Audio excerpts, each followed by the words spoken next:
What you doing? No, you need to bring your tail and come chat and get creative with me. Cause I know you've been postponing those ideas. So come on. Let's come on. Let's go. Let's go.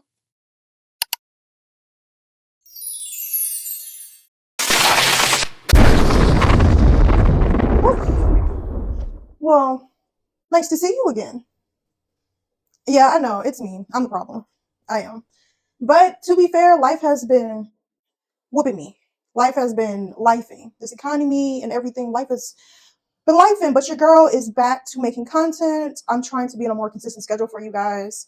Also life updates. I'm should be moved into my new place by now, by the time I upload this. And I'm moving into also like a bigger space, and which means I also have bigger art studio space. I'm so happy about that. So also be on the lookout for a future art studio tour for my new studio.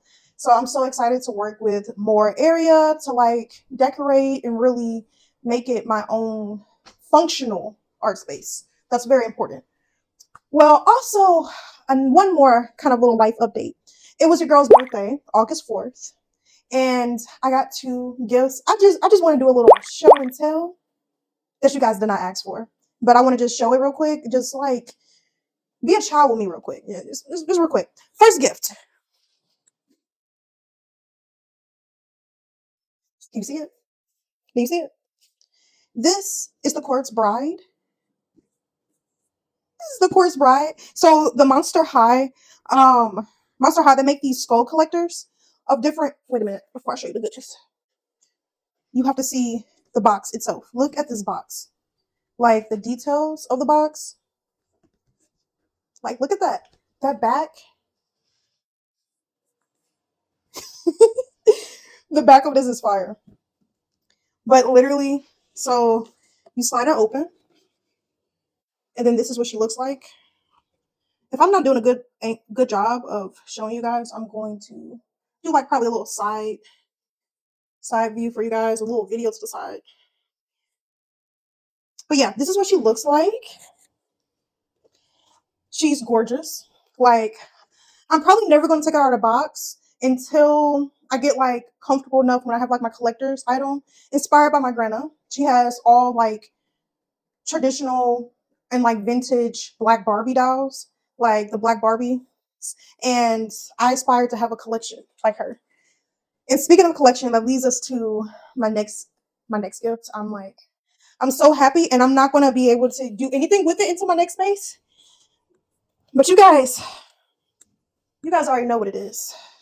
You guys already know what it is. Child, for 2 seconds, let me be. I am. You should have saw me when I got it. I screamed. I was so freaking happy. Your girl is a straw hat. If you guys don't know, I'm a straw hat and always will be. Um, and I actually like to build Legos.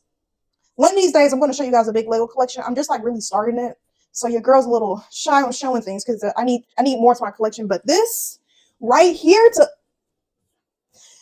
if I don't show y'all me building it, I would definitely show you guys the end results. I'm just gonna pop like the Going Mary, just gonna slip it in the video one day, be like,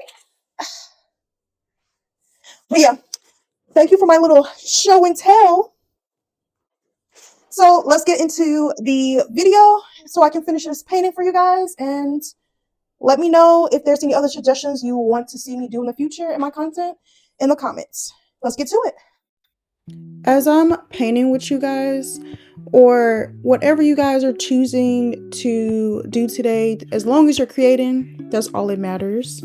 But I wanted to show kind of the process that led up to making this painting, or just the concept in general of turning inspiration into original ideas.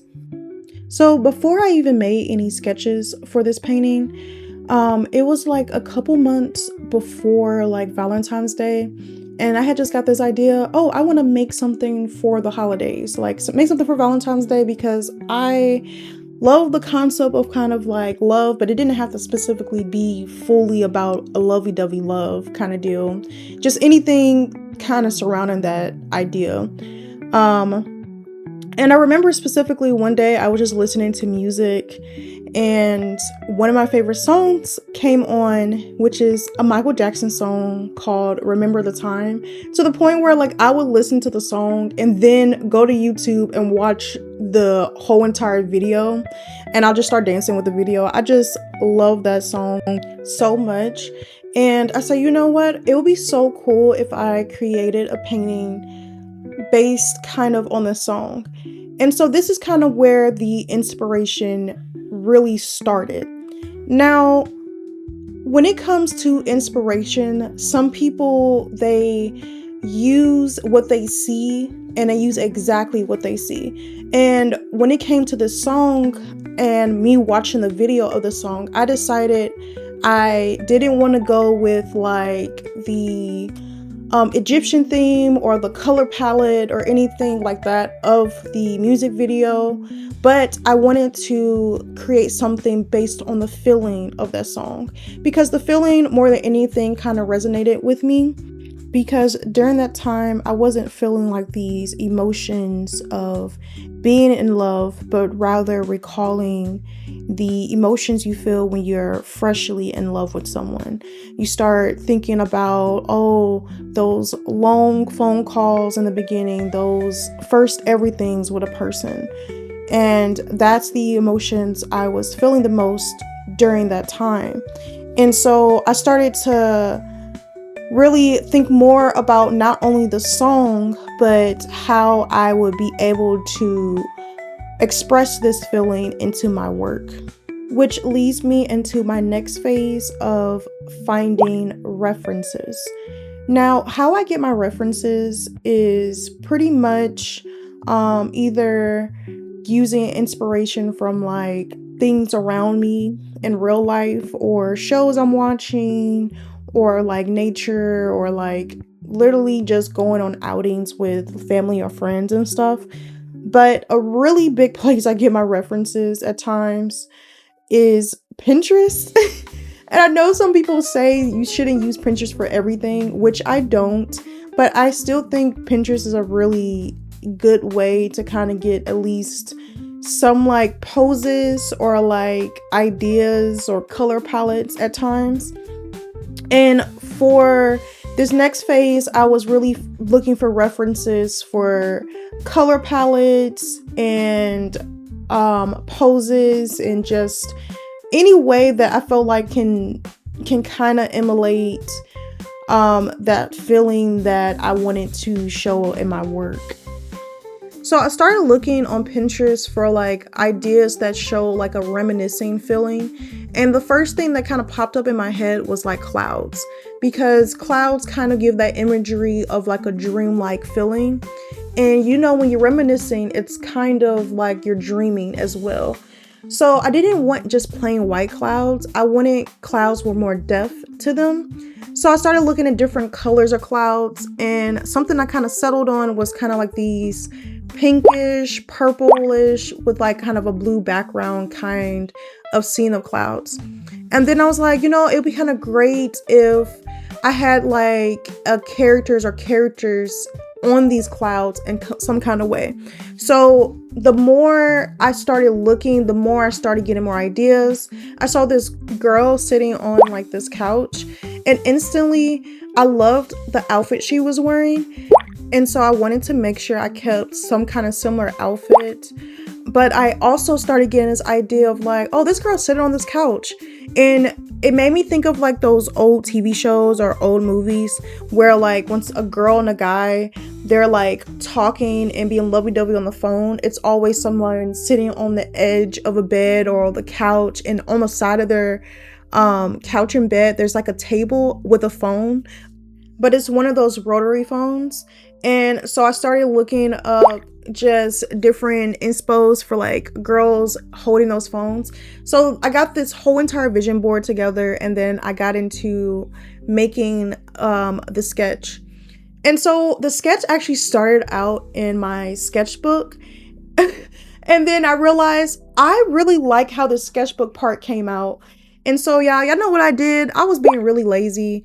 Instead of me completely redoing the sketch in my sketchbook to put it on bigger paper, I just cut it out of my sketchbook and placed it on bigger paper and just continued that sketch. Because I knew at this point I wanted to just draw it and then transfer it to my canvas and then get to painting, because I was so enthused about this idea and I really liked the sketch that I had started with, and I knew I can fix it in painting if I needed to.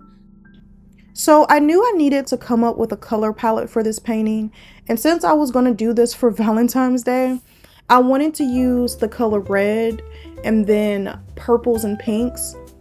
But I started this painting with a red border color, and although I got that red to be really sharp and nicely like matte and flat, it made me hate the painting. Like, it made me hate the painting so much to the point where it made me stop creating this painting entirely. Like, I literally stopped painting this painting for a long time, to the point where it made it to where I didn't get this done for Valentine's Day. But I knew I wanted to finish this painting because I liked the concept of the sketch that came out for it. But I just couldn't get the motivation to finish it because it was just something about it I just didn't like. And I realized it was this red color. Although it was nicely painted, I hated how it visually looked. So I decided I was going to have to completely paint over that red section. And after I did that, I re-fell in love with this painting. Like, I went from not creating and working on this painting for a long time to snapping back into that original mode I had in the beginning. And I think people don't realize sometimes you really have to step back from your work to fully analyze what's working and what's not working, because if you try to force yourself to do something that's not working for you, you're going to like kill your joy for it, and you're not going to enjoy the process of it anymore, and you're just gonna it's gonna feel more like a chore than rather a passion. And I didn't like that. So even though I missed the deadline that I originally set for myself, I didn't mind it because I was creating something I actually was having fun creating. And this is why it's important to create your own ideas based off of things you're inspired by versus seeing something and trying to exactly replicate it.